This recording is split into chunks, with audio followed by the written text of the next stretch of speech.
tässä nyt valmistaudutaan lähteä taas tuommoisiin treenikuvauksiin, eli käytetään tätä dronea, FPV-droneja siihen hyväksi ja tähän asentaa sitten kamera, jolla kuvataan varsinaista filmiä.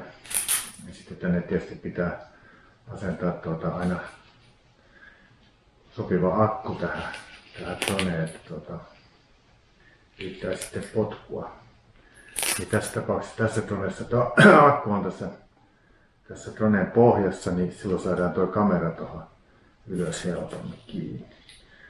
Tällä laittaa melkein tällä sisällä kaikki valmiiksi, niin on paljon helpompi sitten tuolla kylmässä ulkona niin lähtee heti suunnittelemaan sitä lentämistä ja itse lentotapahtumaa ja kuvaustapahtumaa. Sitten tähän tarvitaan tietysti sitten nämä lasit, eli näillä laseilla katsotaan lentorataa ja tuo kuvaa tuossa tuo drone ja pystytään hyvin tarkkaan lentämiseen.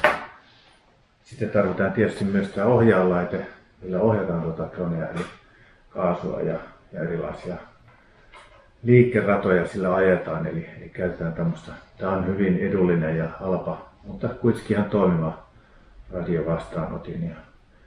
Eli tämä lähettää tämä drone signaalia ja tämä ottaa vastaan tämä vastaanotin ja tällä sitten ohjataan sitä dronea. Eli näin ikään tämä tapahtuu ja sisällä valmistellaan nämä asiat ja sitten lähdetään tuonne kentälle kuvaamaan. No niin, silloin kun lähdetään tämmöisellä droneella kuvaamaan ihan sitten julkaisukelpoista kuvaa, niin laitetaan tänne tämä Osmo Action kamera. Voi käyttää GoProta, mutta tässä on telinen nyt sitten tätä kameraa varten ja tämä asentaan tähän. Ja se on myös siinä sitten suojassa jonkun verran. Eli asennetaan tämä. Näin ikään tämä kamera, se on tiukasti kiinni tässä drone yläosassa, akku on täällä alaosassa nyt kun kuvataan. Ja sitten asennetaan tämä suurin piirtein ton dronen kameran kanssa samaan kulmaan ja kiristetään tämä. Nyt tässä on tämä akku ja sitten kamera, millä kuvataan ja näkymä tulee sitten näihin laseihin täältä itse FPV-dronen kamerasta, minkä mä näen sitten kuvaajana. Eli tämmöisellä paketilla sitten lähdetään tonne kentälle kuvaamaan.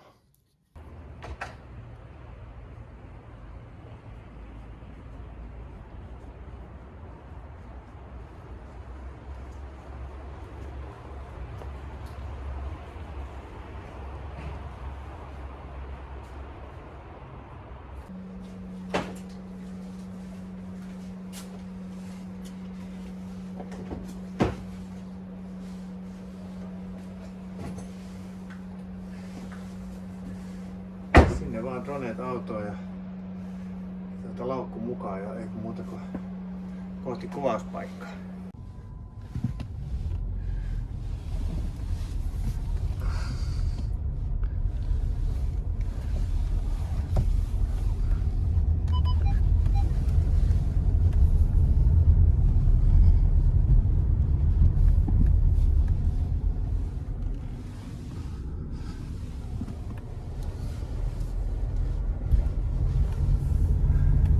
Tässä lähdettiin sitten ajelemaan tonne videon kuvauspaikkaa kohti ja keli on ihan suhteellisen hyvä tässä mennessä ainakin.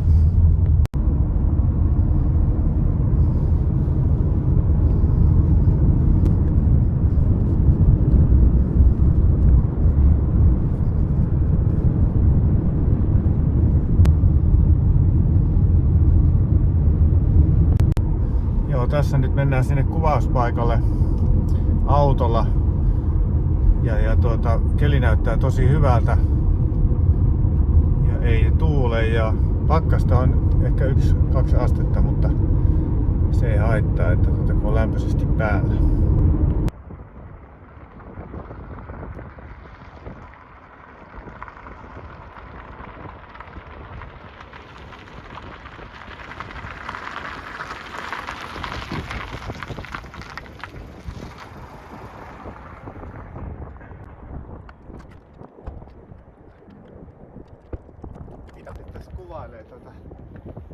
täällä Oittaalla ollaan ja ilma näyttää suhteellisen hyvältä, että eikä täällä enää ihmisiä käytä. Tuolla muutama uimari taitaa olla, mutta työmaamiehiä, mutta ei muita, että aika turvallista on kuvailla. Ei muuta kuin sitten vaan kohti kuvauspistettä, eli tuolla näkyvää rantaa lähinnä, mistä lennellään ja vähän kuvaillaan leikki Angry Birds -puistoa tuossa.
Joo, vähän oli taas kova alastulo, että se on mun vähän heikko, sitten osaa oikein tulla sististi aina alastota. Ja tuossa oli kova nurmikko, niin mennä pomppas taas ilmeen. Mutta muuten oli tosi kiva lentää täällä, että toi tuuli pohjoisesta vähän vaikeuttaa, että antoi kovaa vauhtia välillä ja välillä vähän otti vastatuulta, mutta kyllähän noissa potkurissa jytyä riittää. Mutta täällä Oittaalla nyt sitten oli tämmönen lentotreeni tällä kertaa ja ihan hyvin meni, paitsi toi laskeutumis pitää taas vaan treenata enemmän, että se ei ole mun bravurialue kyllä vieläkään.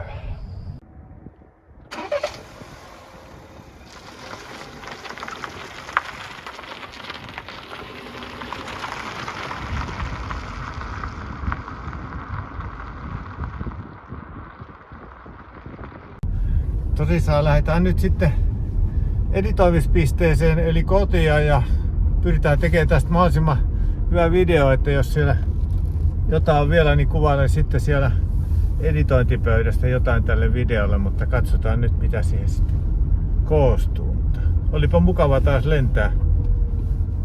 lentää jälleen kerran. Että kyllä tää kovaa hommaa ja varsinkin tää FPV, niin voi sanoa, että kyllä pitää paljon treenata. On perhana kyllä. On vaikea laji. Mutta siitä se lähtee, kun treenaa ja treenaa. Just noita vaikeita tilanteita, mitä tossakin muutama taas oli, niin jos ei olisi kokemusta, niin kyllä siinä menisi sormi suuhun, mitä seuraavaksi tehdään. Se on niin pientä se liike, mitä ohjaimella tehdään kaikkiaan, että se on niin uskomattoman pieniä liikkeitä noilla ohjaimilla tehdään. Siihen ei meinaa tottua millään kyllä. Varmaan kaikki tietää, jotka näitä lentää.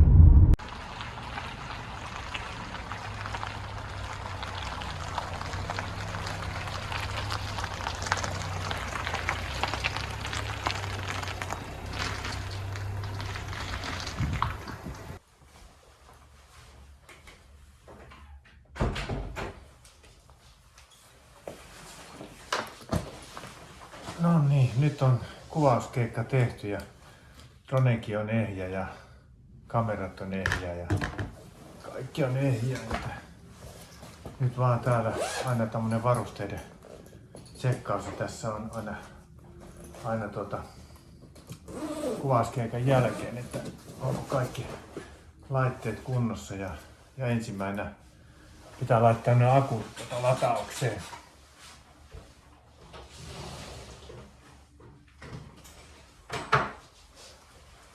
Eli tämmönen on tää akkulaturi näille isommalle lipoakuille, eli tämmöisellä akulla lentää sen noin 5 minuuttia ja se on kyllä ihan tosi kova suoritus ja tässä on tämmönen tasapainotusosa, joka laitetaan ekana tänne ja sitten tää varsinainen virta. Ja sitten täältä valitaan oikeanlainen ohjelma, että tää yllättävän kauan hitaasti, kun se tasapainotteisesti lataa tätä, niin kestää kyllä tunnin verran tämän lataaminen. Että sekin on yksi homma ja pitää aina tehdä ja tietysti tarkistaa sitten myös aina näiden muiden laitteiden niin akkujen tilaa, että nämä kyllä sitten varoittelee, jos akku alkaa olla loppuna. Tästä sitten siirrytään suoraan tuohon editointivaiheeseen. Ei muuta kuin jatketaan editoinnista. No täällähän sitten editoidaan, eli tuolla taustalla näkyvä läppäri on mun pääeditti-laite ja sillä näitä puuretaan tässä iltaisin. Eli tuolla näkyy noita klippejä, mitä sitten yhdistellään tuohon aikajanalle ja hieman tehdään pientä vääntöä, kääntöä ja säädellään kaikenlaista. Ihan kivaa hommaa.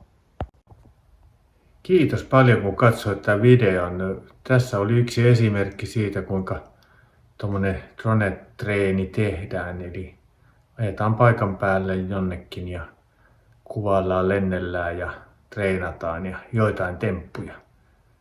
Välillä onnistuu paremmin, välillä huonommin, mutta tosi kivaa on.